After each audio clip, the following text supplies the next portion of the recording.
มีแต่ทำไปเบิ่งน้ำกันเนาะคนมันหนาวเลยมันจากหนาวหน่อยหนึ่งใส่เสื้อแจ็คเก็ต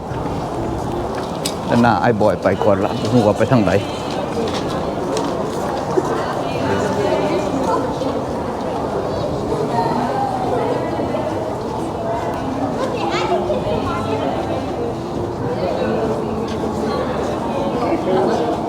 โอ้ไปไวขนาดนั้นคนนะเขาไปบอลโปโลเนาะไอ้บอยหนาๆอยู่ในนี้เขาไปเบิ่งบอลโปโลไปบอลเสื้อผ้า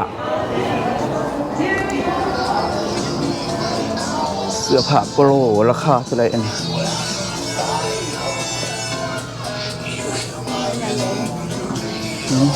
หาพวกเจ้าเห็นไอ้บอยเสื้อผ้าโปโล USA โอ้ว้าวเสื้อเป็นงามครับมีก็ตัว S มีเดียมตัว S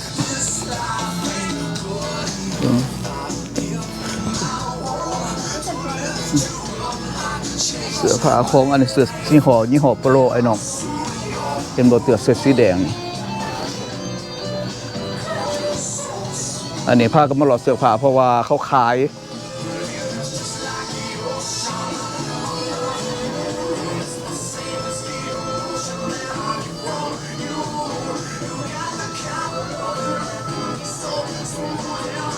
เช็ดกันนะไอ้น้อง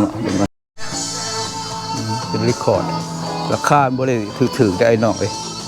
อันนี้แปลว่า2 โตนี่$50อันนี้ยี่ห้อโปโลได้เสือยี่ห้อโปโลเสือมันจะเป็นตัวน้อยตัวใหญ่แบบนี้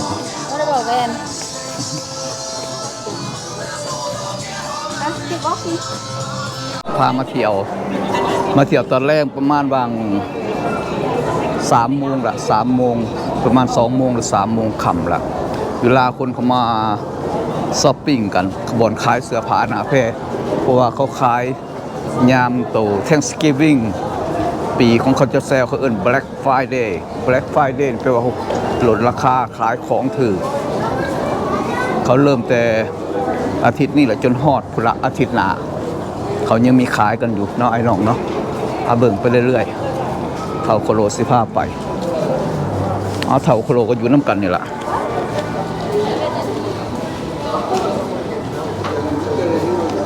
พอเขาขายโมงขายอย่างโมงจะโซโลแลก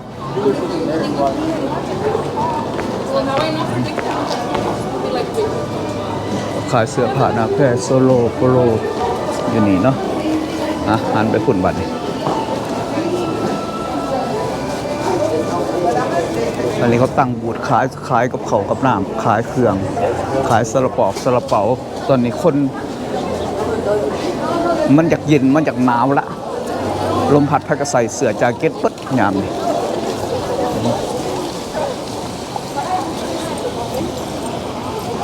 อันนี้บอนห้านค้าส่งรีไวเสื้อรีไวเนาะไอ้น้องเนาะพามาเที่ยวเด้อมื้อนี้เด้อ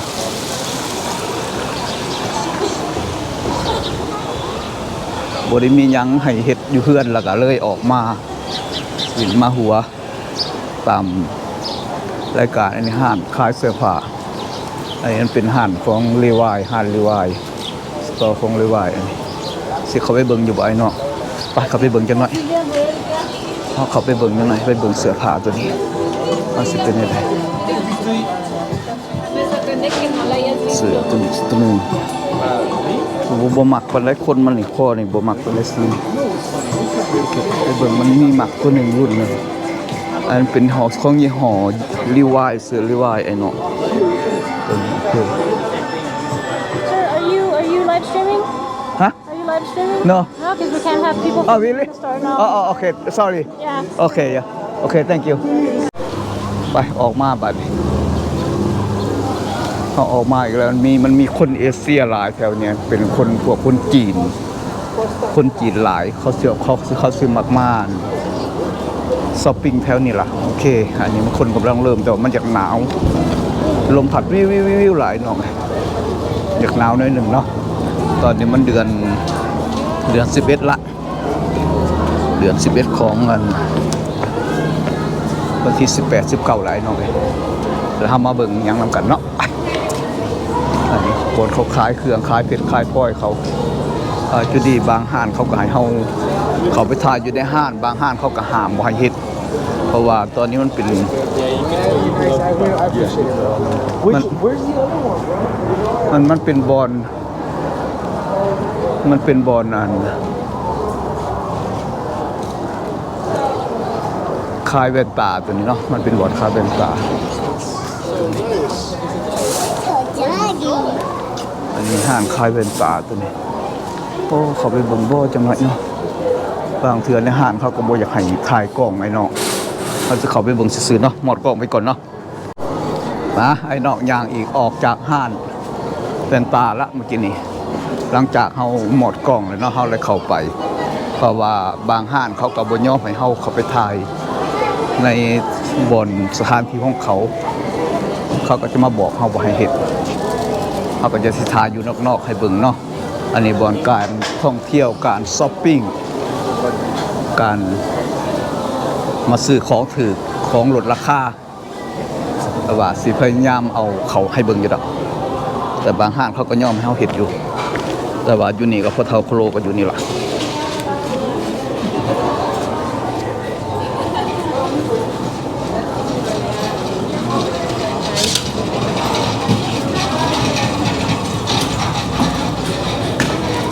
อันนี้มันเป็นห้างเกิบอันนี้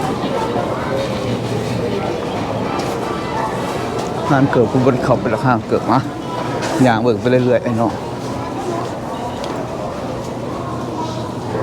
อันนี้มันเป็นบอนพูดคอร์ดเนี่ยจะเข้าไปบอนพูดคอร์ดก่อนพูดคอร์ดความหมายบอนเขาขายเครื่องอาหารการกินอยู่นี่เนาะไปเฮาย่างเข้าไปเบิ่งหน่อยนึงแต่ว่าแน่นาไกลบ่อยบ่ฮู้ไปทางใดอันนี้บอนขายอาหารอันนี้บอนเขาจับสลากบอนดูมีบอนขายยาเนาะอันนี้มีห้างฟาร์มาซีเด้อห้างฟาร์มาซีอันนี้เขาจะได้ยาอย่างไทลานอลบ่แอดเลียวมีหยังยาสีปอกสีฟันมีเบิดมีขายยาเบนเดถูกตัดเนาะไอ้น้องอันนี้มันเป็นบอนฟู้ดคอร์ทสถานที่เขาขายอาหาร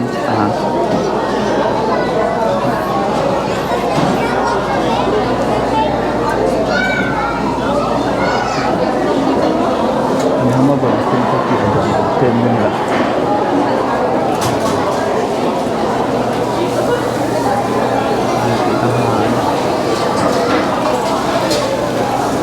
ตรงนี้ทำเบียร์ขายมันอยู่นะนี่เรามีเบียร์ขายกันก็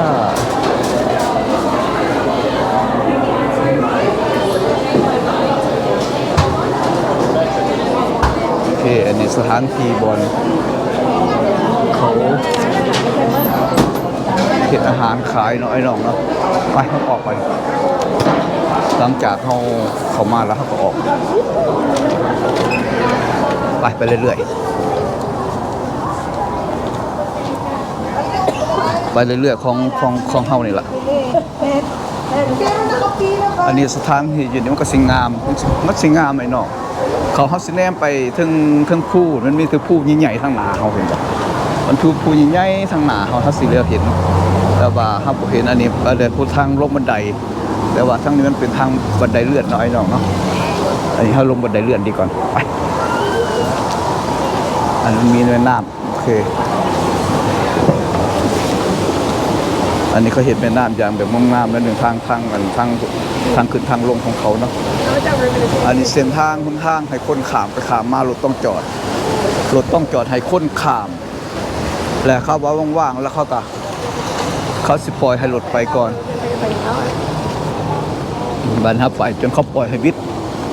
บ่แม่นเขาสิไปลวดบ่ได้เขาเห็นบ่ได้เพราะว่าเขาต้องให้คนปลอดภัยเนาะการทางเดินเนาะ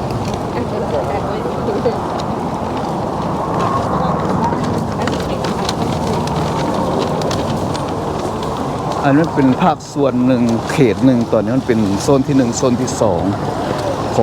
ของตลาดตัวนี้เขาเอาเล็กมอวันที่เขาขายเสื้อผ้ามีแบรนด์เนมเหรอแบรนด์เนมเสื้อผ้าแบรนด์เนมอยู่นี่เพื่อว่าราคามันสิถูกแล้วก็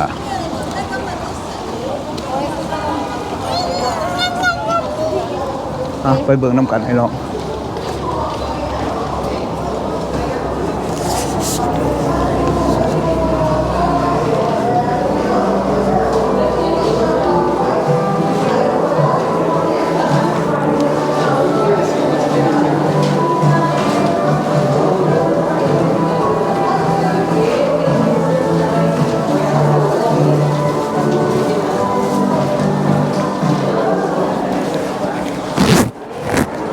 อันนี้เขาเลี้ยวเขาเลี้ยงแถวเขาเลี้ยงแถวเอาเขาเลี้ยงคิวเอาเขาแบกเขาขายกระเป๋าพวกกระเป๋าอันเป็นพวกแนมแบรนด์พวกเป็นกุจิเป็นพวกโคพวกมาเซลพวกกระเป๋าที่ว่าเขาขายล่ะขายถึกๆนะเขาลดราคานะตัวนี้กูหัวสิไปทางใดก่อนเฮามาทางนี้ก่อนเนาะไปย่างมาทางนี้เฮาลงตัวนี้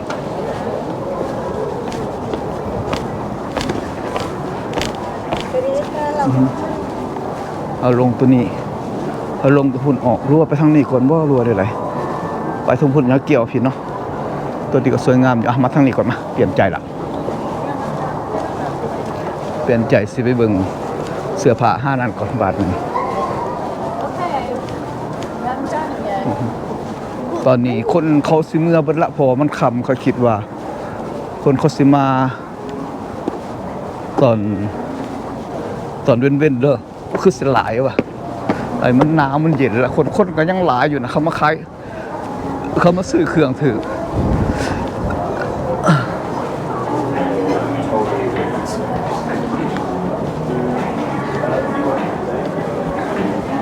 ตลาดแจ็คอีโก้ไปตลาดอีโก้ตลาดของพ่อเฒ่าโคโลมักเลยตลาดตัวนี้เด้อตลาดของพ่อเฒ่าโคโลโอ้ยพ่อเฒ่าโคโลก็สิเข้าไปลำเบิ่งตลาดนะ Oh yeah, of course. We're checking our deals first. Our whole store. โอเคนั่นนี่ถ้าพ่อเฒ่าโคโลมักขนาดและเสื้อผ้าบ่นี่โอเคมันมีแจ็คเก็ตรุ่นหนึ่งของสิทหารหาแจ็คเก็ต Krista's doing the women's table. โอเคหาเบิ่งเสือตัวนึงก่อนโคโลเห็นอยู่นะเสือตัวนึง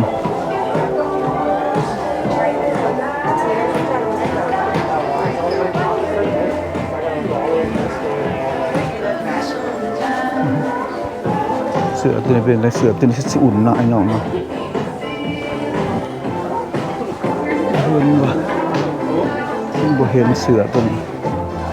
เป็นอเมริกันอีโก้มันก็กลัวตรงที่เสือกันหนาวของทหารเนี่ย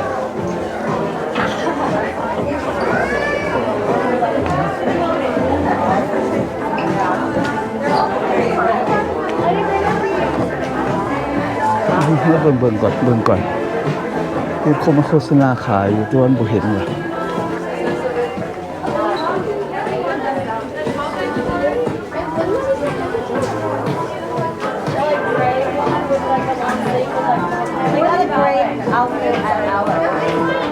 เบิ่งแล้วบ่เห็นมันอยู่ใส่ว่าธรรมดามันต้องหอยขาด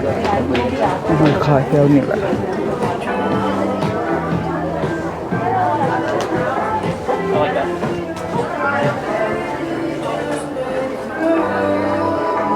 เสือตัวนี้เสือกันหนาวยามเสือกันหนาวบ่หลายน้องเลยตอนนี้เป็นเสือทหารออกมาส่งทหารออกมาว่าส่งตัวนี้งามบ่ฮึเขาโคโลมักอยู่ได้นี่ส่งเขาโคโลมักอยู่ว่านี่ส่งลายของโอ้บ่ปานใดแล้วซิสักยอมแล้วส่งตัวนี้บ่มีเฮาย่างออกไปเราอยากออกนะบ่มีบนเสือเสาโคโลมัก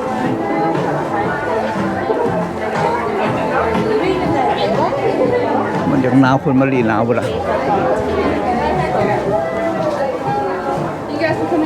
Yeah, thank you ตัวนี้ห้านกับมันห้านโคสพวกกระเป๋าตัวนี้อันราคาแบรนด์เนมแต่ว่าเขายังบ่ได้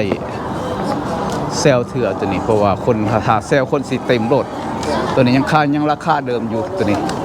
แต่ว่าก็ยังมีคนเข้าอยู่แต่ละห้างแต่ละบ่ห้างกุจิแต่ว่าจะเข้าไปห้างให้เอ้ยน้องเบิ่งอยู่เนาะแต่ว่าคือเสร็จบ่ได้ดอกไอ้น้องเอ้ยเพราะว่าห้างเขาบ่อยากให้เข้าไปถ่ายกล้องถ่ายหยังอยู่หั่นมีแต่ว่าเบิ่งคนข้างนอกนี่ก่อนแล้วพอเฒ่าโคโลก็อยู่นำกันนี่ล่ะอยู่นี่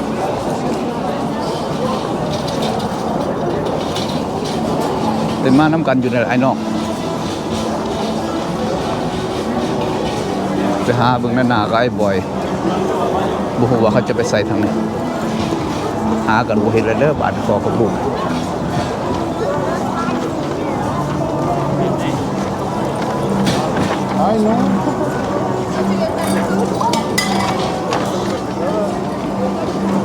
ตัวนี้เขาสิปินไปทางไหนก็งามอยู่ทั้งขางปูแต่ก็งามไปเนาะเห็นบ่ทั้งหลังทั้งพุ่นกับปูไว้หน่อย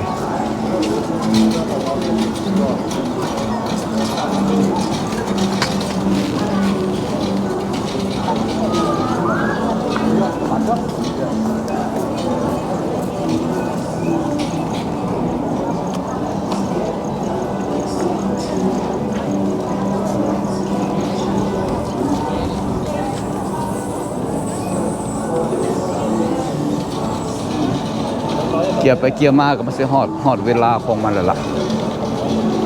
ฮอดมันฮอดครบรอบของในบอนเขาเอิ้นหยังในวงเวียนตัวนี้ล่ะวงเวียนมันฮอดจุดวงเวียนเลาะไปมาพี่เลาะมีมาเราไปข้างนั้นเรามาข้างนี้มันมีเป็นวงเวียนดอกเป็นบ่อนท่องเที่ยวเบิ่งเบิ่งเด้อทาว่ามื้อวันเสาร์ให้มาเบิ่งมื้อวันเสาร์คนถ้ามาเบิ่งมื้อวันเสาร์นี่ถามเบิ่งคนว่าเสาสิเต็มเบิดแถวนี่มีแต่คนจีนหลายคนจีนเขาสิซื้อแล้วเขาซื้อเอาเมื่อประเทศเขาพุ่นแต่ว่ามื้อนี้ก็สิหลายคือกันแต่ว่าหักเท่าโคโลได้มาคำไอ้น้องได้มาคำมาเบิ่งเอาเครื่องถือคือกันนี่ล่ะแต่ว่าโอ้ยเงินบ่พอเนาะอยากได้อยู่ทางเงินบ่พอจะเซ็นอะไรล่ะไปแบบว่าเงินบ่พอนี่แหละเนาะไอ้น้องเนาะพี่น้องกับบ่มีเท่าโคโลกับบ่มีสุคนสุบ่มีล่ะไปหาย่างเบิ่งคนแถวนี้ล่ะแต่ว่าจะพาย่างเขาไปเบิ่งสตออยู่แต่เห็นว่าเขาเลี้ยงแถวกันไอ้น้องเขาเลี้ยงแถวเอาของถือเป็นกระเป๋าแบรนด์เนม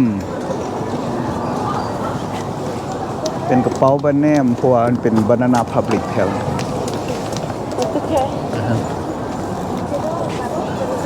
มันเป็นพวกมีเผ่ามงคือกันเด้อไอ้น้องเด้อพวกเผ่ามงคนมงเขาเนี่ยพี่น้องคนมงพี่น้องลาวมงเขาเห็นว่าเขาใส่สุดงามแล้วเขาแต่งสุดของเขาเจ้าเห็นละเขาใส่สุดงามแทนเป็น Banana Public อันนี้ทางเข้าทางออกยินเขาก็ใส่คือกัน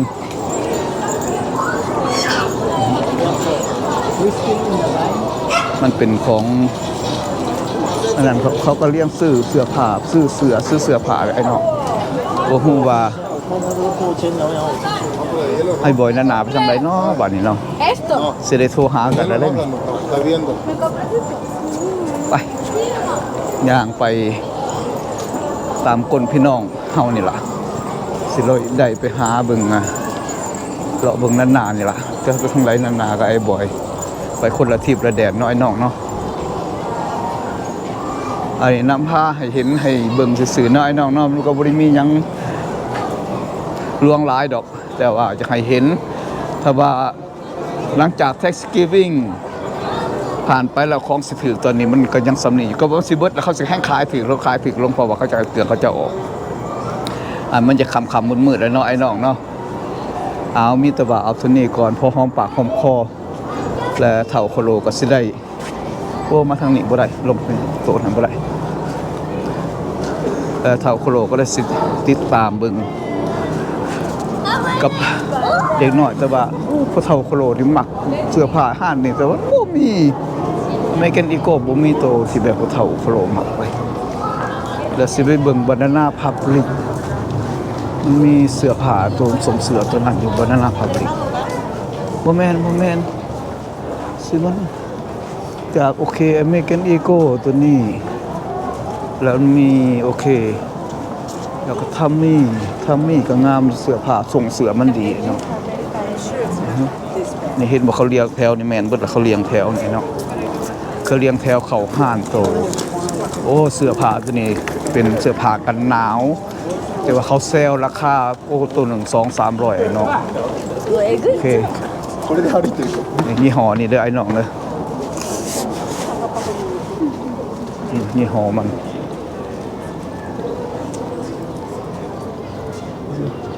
อันนี้คือเขาเลี้ยงแพลวเอาเสื้อผ้ากันหนาวทั้งใน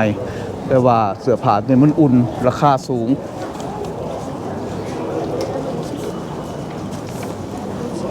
ไปย่างลงไปอีกจังหน่อยย่างลงอีกไปจังหน่อยหนึ่งแล้วก็สี่ได้กลับบ้านกับซองหลายน้องเลยหนาวเข้ามาละพอเถาโคโลได้ปากแห้งไปเลยนี่เห็นบ่เนี่ยปากแห้งไปแล้วแต่ว่าอากาศมันเย็นหนาวอุ้ยตัวไหวเรียนเบอร์อยู่น้ำกันนี่ล่ะมาทางนี้ก็ลงมาทางใต้คนขึ้นคนลงอยู่แค่นี้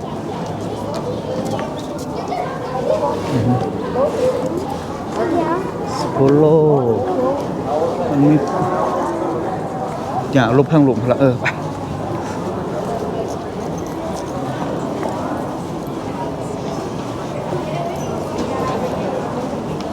แต่ว่าห้านซองเขาก็เห็นอยู่นี่แต่ว่าสิเฮ็ดแบบนี้นี่เห็นเอา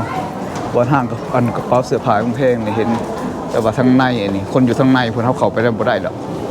อันนี้ห้างเขาจะเขาเข้าไปบ่ได้ดอกมันเห็นบ่เขาก็ได้มีแต่ได้ซองในปองเยี่ยมนี่แหละเนาะว่าเขามันกลางคืนละมันค่ำละแต่เขาได้ซองปองเยี่ยมเบิ่งแล้วเปิดไฟกระจะเหลือเนาะเขาได้ซองปองเยี่ยมเพิ่นแล้วบัดนี้สิเขาไปเบิ่งโปโลนี่บาดนึงโอเคเท่านี้ก่อนนะไอ้น้องเนาะสิเขาผ่านโปโลก่อนจักบาทเปิดตอนเขาเปิดไฟละมันค่ำละไอ้น้องเปิดไฟละไฟห่านไฟซองเขาไปบาดานาริพับลิกเพราะว่าเด็กน้อยเขาไอ้บอยกับนาเขาอยู่พุ่นเพราะว่าเขาได้มาซื้อเสื้อผ้าหน้าแพรเขาเพราะว่าราคามันลดราคาเด้เลยอยากมาตอนนี้คนบ่หลายถ้ามื้ออื่นหรือว่ามื้อฮื้ออีกใกล้ๆฮอดหลังจากมื้อ Thanksgiving กินข้าวกินน้ำโอ้คนหลายขนาดตัวนั้นราคาเขาเห็นราคาคนสิราคาสำเก่าบ่หรือว่าสิลงมันเก่านี่เฮาก็บ่ฮู้เนาะแต่ว่าบางคนเขาก็ยังมาตอนนี้เพราะว่าเขาบ่อยากสับสนคนหลายโพดจนสิเหยียบก็ตายพุ่นละว่าง่ายๆซะก็มาซื้อบางคนเขาก็มาตอนนี้เพราะว่ามันบ่สร้างความวุ่นวายเรียงแถวมาเก็บเลี้ยงแถวนี่อาจจะบ่ยุ่งยากปานใดคนก็อยากบางแล้วมันค่ำละตอนนี้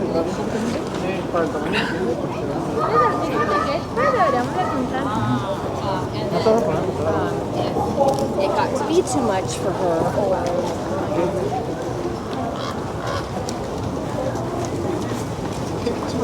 ลูกหนาวแล้วไอ้น้องเลยเดี๋ยวนี้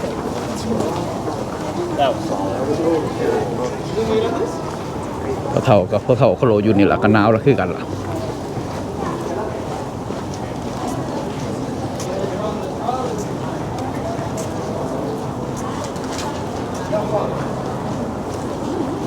พุ่นบ้านดาราพิพิธภัณฑ์พุ่นไปเจนักกระสหอดละกระสหอดด้านหน้าละ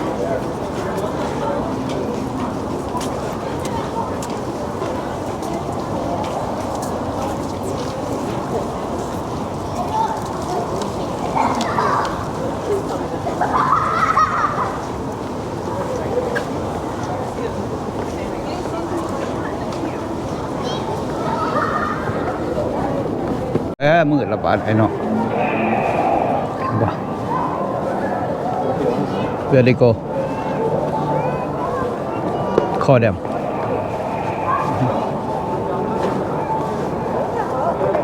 Call them. Where they at? Call นั่นน่ะ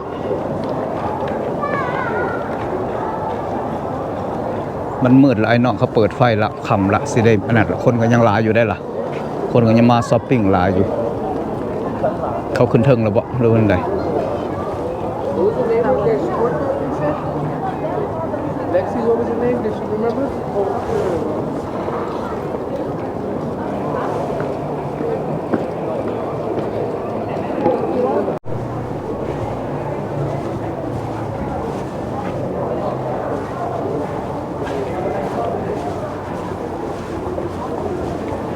ต่อเท่าโคโลก็อยู่นี่ละไอ้น้องเอ้ยอยู่นี่น้ำกันนี่ละมืดตึ๊บ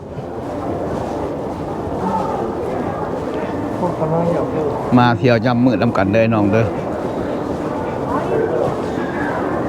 เบิ่งไฟกลางคืนเนี่ยมันสิงามบ่พามาหลอกลางคืนเด้อไอ้น้อง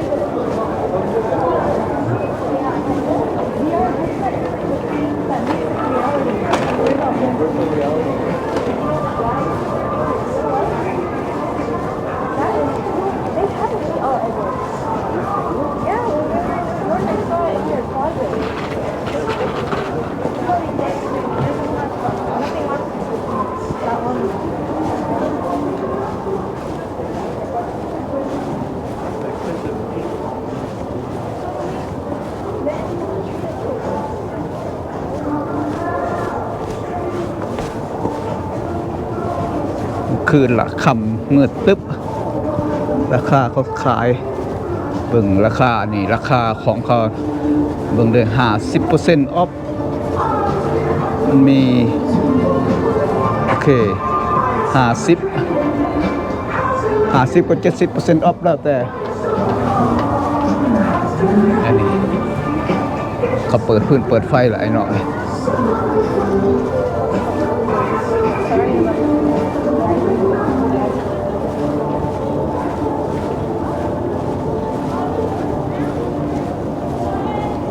พากันมาหาเรากลางคืนอุ้ยนำก้นเด็กน้อยบ่นี่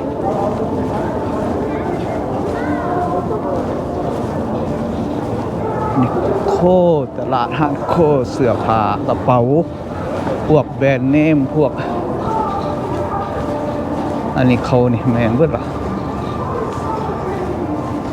มืดตึ๊บละทางนั้นหน่อย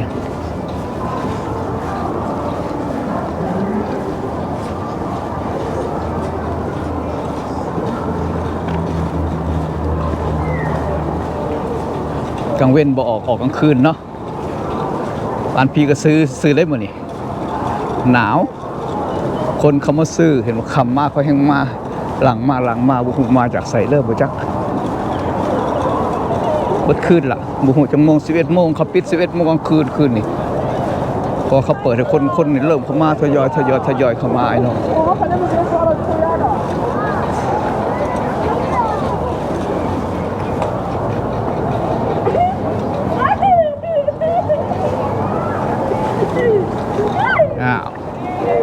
มึงหัวบอกกูคิดว่ามึงให้อันนี้คือบลูเบอร์รี่อันนี้เขาขายเขาต้องเลี้ยงแถวเข้าไปพวกเนมแว่นพวกในราคาเสื้อผ้าหนาแพรของกระเป๋าพวกนี้นะพอได้แต่เบิ่งงานในทางนอกแล้วเนาะทางในนี่คือสีบ่ได้เห็นเลยเนาะขับไปเข้าไปละ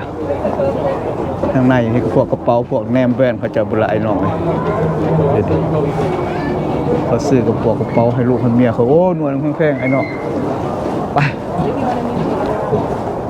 อย่าลองไปเบิ่งขางนี่ว่ามันยังมาเกิดขึ้น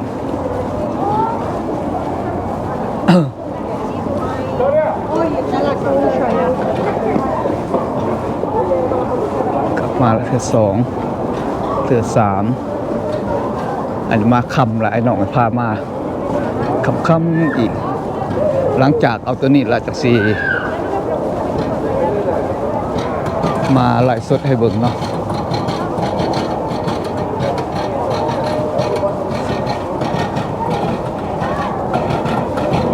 อะไร Black Friday เพื่อนเอิญลงไปเบิ่ง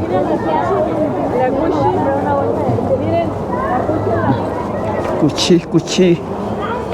เค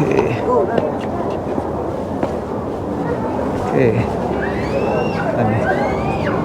มีแต่ห้ามาเบิ่งเพิ่นซื้อเบิ่งกระเป๋าเบิ่งเขาเที่ยวขายกระเป๋าเพิ่นพอได้แต่ส่องเบิ่งนี่หลายน้องเขาไปทางในบ่ได้แม่ละเลี้ยงแถวหมดแล้วนี่บ่ได้แต่ส่องเบิ่งนี่แหละนี่แม่นเบิดแล้วครับกุชชี่อันนี้ห้านบนเขาเลี้ยงซื้อหรือเขาบ่ขึ้นสดแจ้งนะเขาขายอยู่ในห้านอันเขาเอิ้นห้านกุชชี่ราคาของกุชชี่นี่อันเดียวกันมันมีทางเข้าทางออกเนาะพอได้แต่แนมเบิ่งนี่ล่ะ อันนี้ครับพอได้แต่แนมเบิ่งกระเป๋าเนาะไอ้น้องเนาะเบิ่งขักแนมทางนอกได้บ่ไปทางในเด้อทางในเข้าไปนี่เขาไหลหัวนี้เลยเขาบ่ให้ถ่ายทางในกระเป๋าแนมแบรนด์ของเขาเจ้าไอ้น้องอาวาสนาเฮาวาสนาเฮานี่ได้แต่ส่องเบิ่งปองเยี่ยมเบิ่งนี่ล่ะ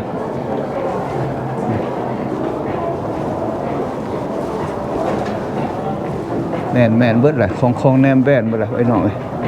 ทางในพุ่นคนพอได้เบิ่งทางในแต่ว่าบ่อยากเห็นแจ้งบ่ได้เนาะ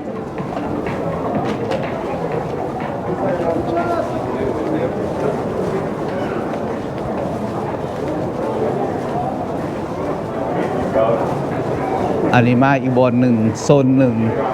สถานที่อันหนึ่งที่บนฟู้ดคอร์ทตัวนี้อย่างครับด้วยบนฟู้ดคอร์ทจังหวัด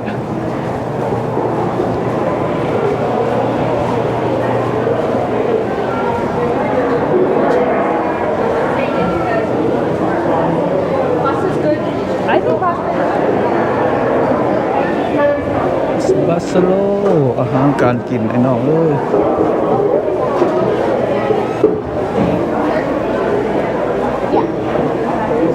นี่เขาขายพิซซ่า